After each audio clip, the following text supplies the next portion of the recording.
If you want to improve your quality of life in various different ways, focusing on healthy living and self-defense is a key to a lot of improvement in your life overall.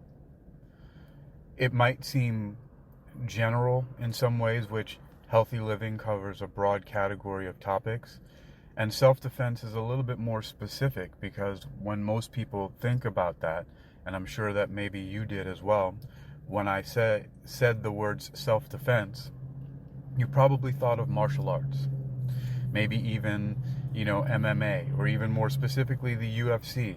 People, even though that's not self-defense, right? That's combat sports. But that's what people's minds associate with things like that. Healthy living is very generalized. But in fact, I also understand healthy living to be a form of self-defense. And this is one of the things that I mean when I say that something or some things that you can do to improve the overall quality of your life is by focusing on healthy living and self-defense. I might have somewhat of a radical view to some people about the condition and the state of the world and some things that are going on, but actually that's only maybe some people might think so by hearing the things that I have to say, but I really don't. There's actually a lot of people who are very extreme, and I am quite mild in comparison to not only the things that a lot of people say, but also what they do, how they behave online and in general.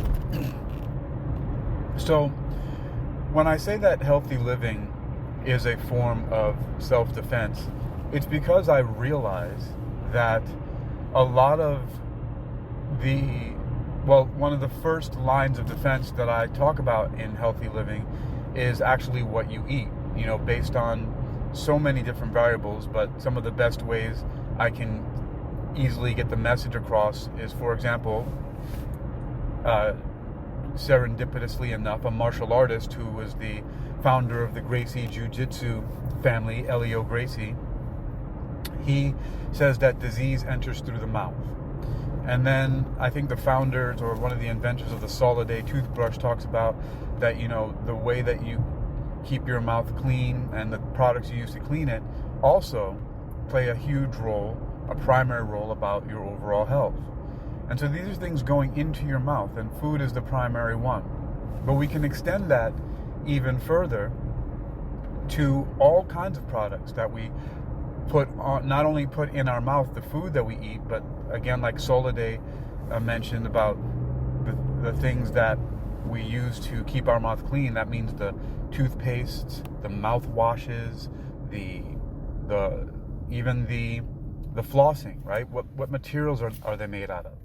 So not only that, but it extends to everything that gets into our bloodstream, basically. This is why there are words like endemic or pandemic. See, the word en means in, right? And the word end comes from endo, which means inside. And the M in endemic comes from the word heme, which is blood, and ik means pertaining to. So endemic means pertaining to being in the blood.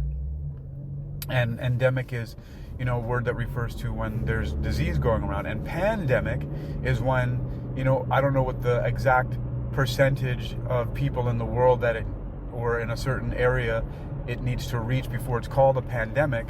But the word pan means all. And again, the eem part is from heme, which means blood, and ik is pertaining to. So pandemic means pertaining to all blood. So really it's in almost everyone's blood, like when we had the so-called COVID pandemic, right? It was almost in everybody's blood because it was all around the world. And so it's not only anything that we eat, but eventually everything that we eat ends up in our bloodstream. That's how everything gets transported around to all of our cells, so that our cells can get the nutrients that they need to continue living, to continue doing their job, to keep us alive.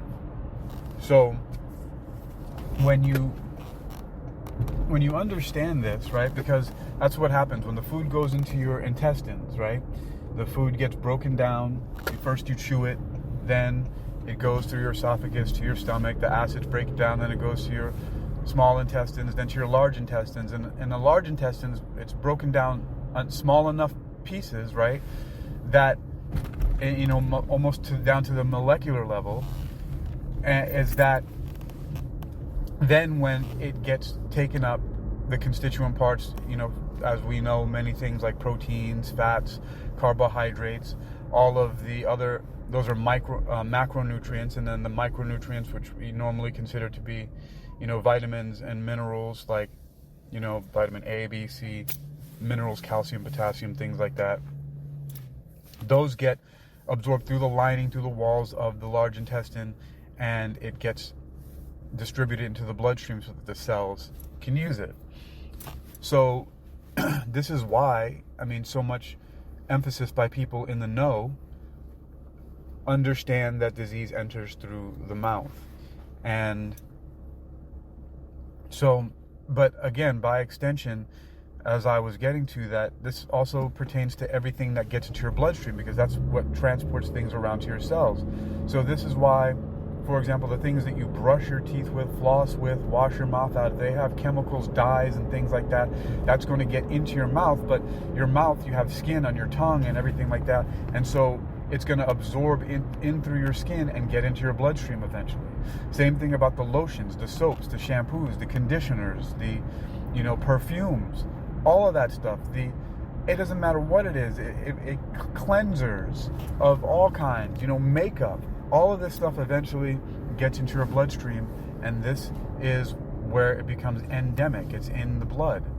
And so, and this is what will either determine how healthy and how enjoyable your quality of life experience is, or how detrimental it is, how disturbing it is, how ill you feel. And healthy living in self-defense, these approaches, as I apply them and as I consult and coach and teach these things, come down to understanding these basic concepts about it.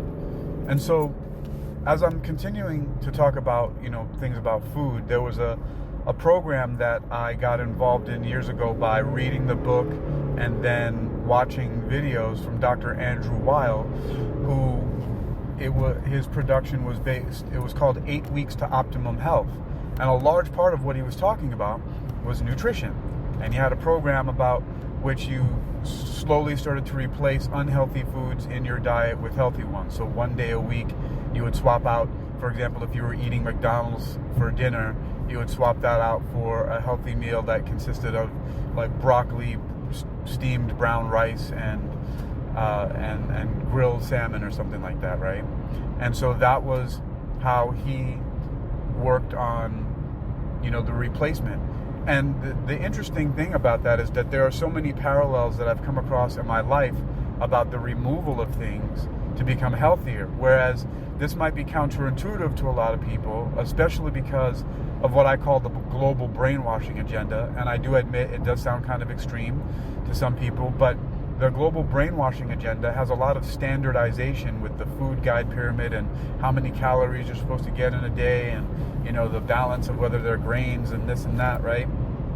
But the global brainwashing agenda also tells us that in order to feel better, we have to add things. You have to add vitamins. You have to add in the form of like pills and things like that, not whole foods.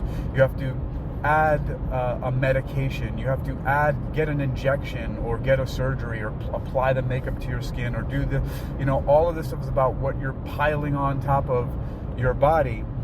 Whereas the 8 Weeks to Optimum Health runs parallel to, for example, this is a little bit more of an extreme example, but a psychiatrist named Dr. Peter Breggin, and I call his method the Breggin withdrawal protocol, even though I don't think he calls it that.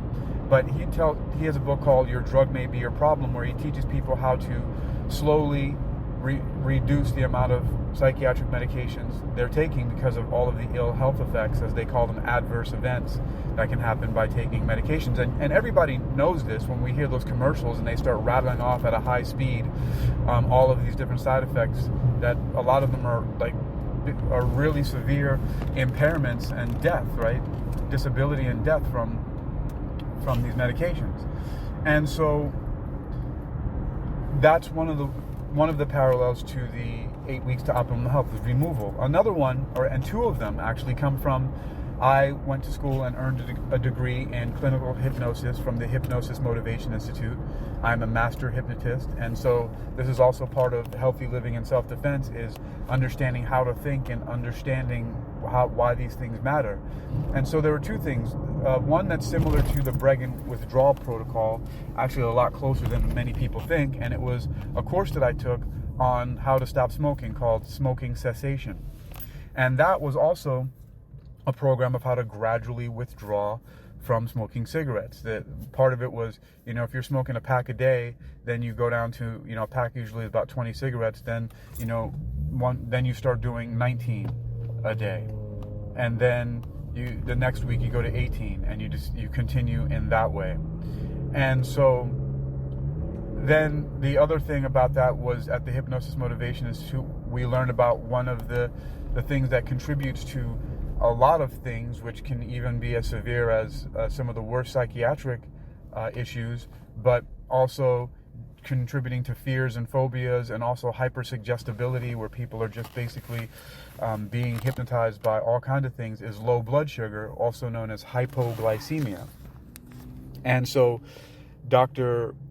John Kappas, the founder of the school, had created a protocol called a hypoglycemic diet that helped people to, over an 8-week period, interestingly enough, coming back to Dr. Andrew Weil's program, took 8 weeks to help people get back to a healthy blood sugar. And so all of these things are to make the point that nutrition is one of the main ways that you can improve your overall quality of life. And it seems like such a basic, plain, ordinary thing, and to some people it might seem that it's not related, but it's related to so many different things. It's related to how you feel, how much energy you have, how you look, how your skin looks, how your breath smells, how your bowel movements smell, feel, and move. I know some people might think gross, right? It affects your hormones. It affects your sex life. It affects your sleep.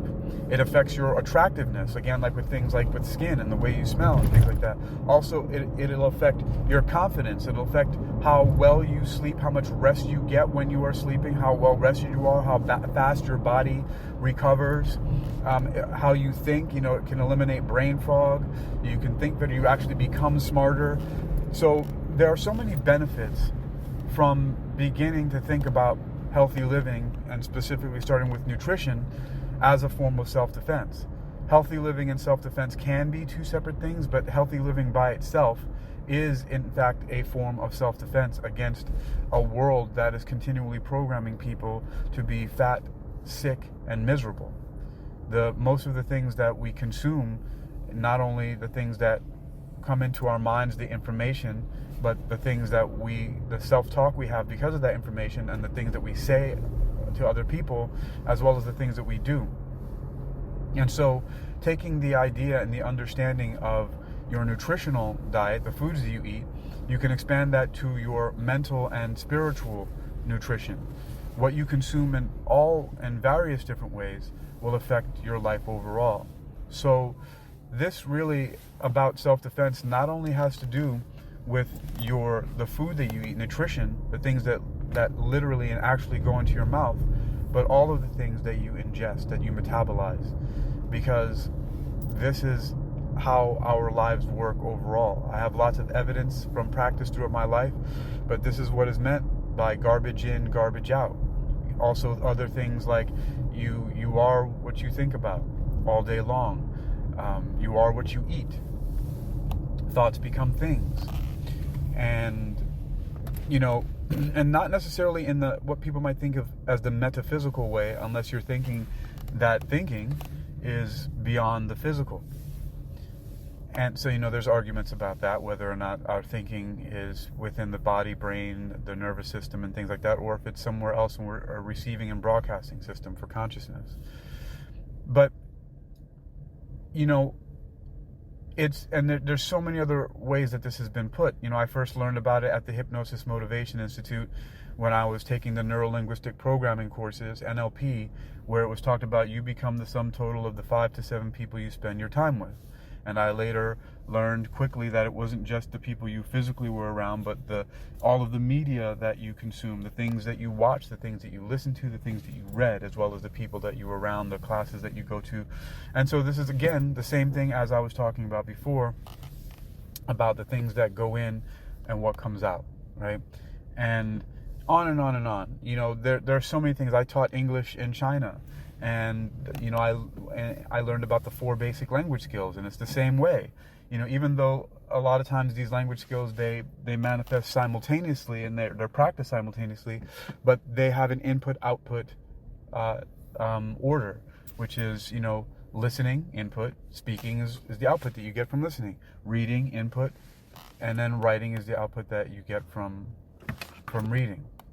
And so that's the order, is an input-output order. And so, and we know this intuitively, but sometimes we just really don't necessarily make it conscious and then become self-aware and practice it in our daily lives. And of course, one of the main ways is to read the ingredients in your food, or simply opt to eat mostly whole foods like I do. And I'm not talking about the chain that is now owned by Amazon called Whole Foods, but it's a great idea to remind ourselves of that.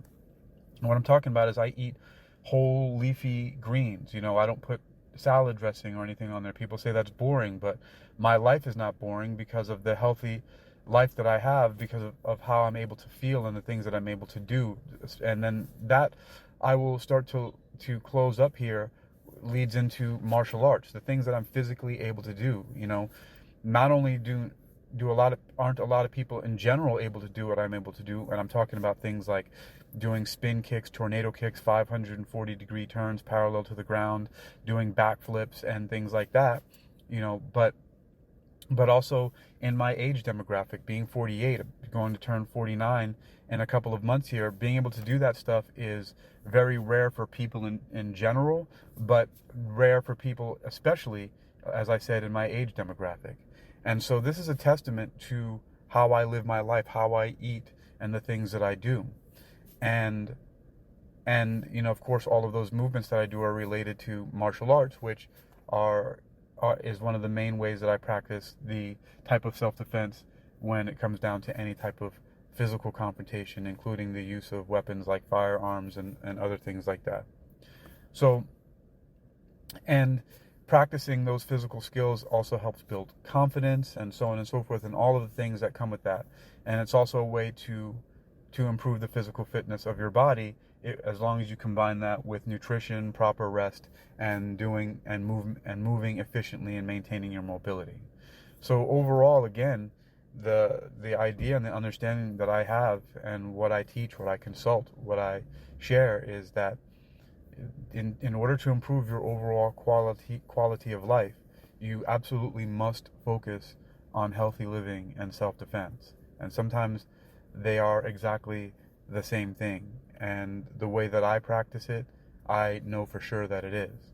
So it can really all come down to self-defense, but I often share it by saying healthy living and self-defense. This is a key to so many things in life, in so many different areas, starting, of course, with your physical body, your interpersonal relationships, whether they be friendship or romantic, business relationships of all kind, and again, being healthier is just financially makes much better sense for your resources overall in general. So healthy living and self-defense absolutely can and will improve your overall quality of life when you make it a priority.